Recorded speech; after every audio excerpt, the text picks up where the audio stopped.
So if on my screen, I'm showing you my Android Studio, and it is just a single empty app initially, like always. We're going to call it week 8. But here is the first activity, which up to this point, all we've done is one activity. And you'll notice in this activity, it just has an edit text and a button.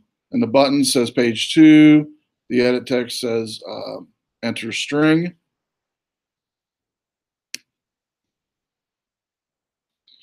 Then I'll go ahead and go to the page 2 reference. Let me expand my tool here.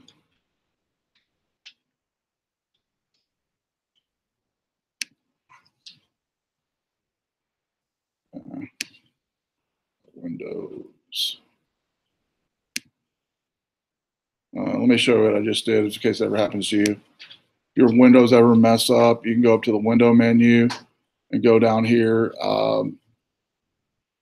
and reset your Windows.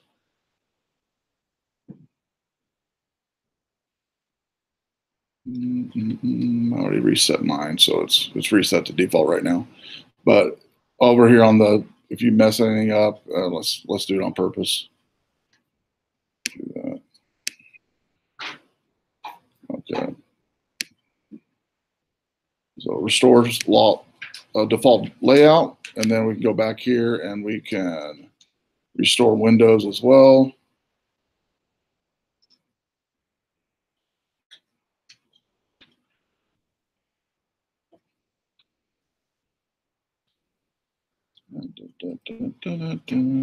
Where's my reset? There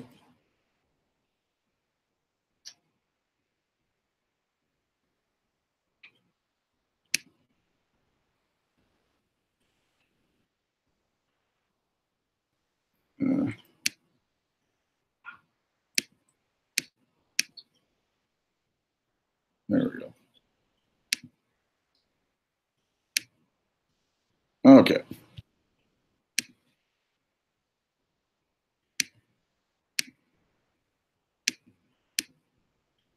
Get rid of that. All right, so on the right side over here, to add a new activity under RES, you want to write, it's on your handout, but I want to just show you. You'll right click, go to new, down to the section here for activity. And here's where you can add the pages. You'll see all the pages are available, just like when you create a new Android Studio app. And you'll select empty for the second one. The tricky part comes in, or the key part, not tricky part, the key part is in the Android manifest. This is where you have to add in the fact that here's my Android, my main activity 2. Notice in here in the metadata, needs to put in there the android.support.parent activity. And underneath that, it's going to call the value for that parent activity, which is main activity, which is the main one that's added when you create the app. Okay. What that allows to do, by the way, is, and I'll go ahead and show you the app. What that allows you to do is when you enter in your string here and hit page 2, you'll notice it puts up on the upper left corner a left arrow for you by doing the parent code, by adding that parent code in there. If you don't put the parent code in there, you can do this by just buttons and things back and forth between different activities, but this is much more efficient. And really the way Android wants you to do it, the Android community, is to do the parents activity versus just plain buttons, if that makes sense.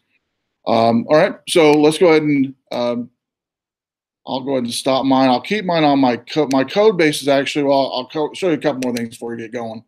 The first thing is on the main activity one, there's a new import called intent, the android.content.intent. Intent is basically used to share global variables within your Android Studio application.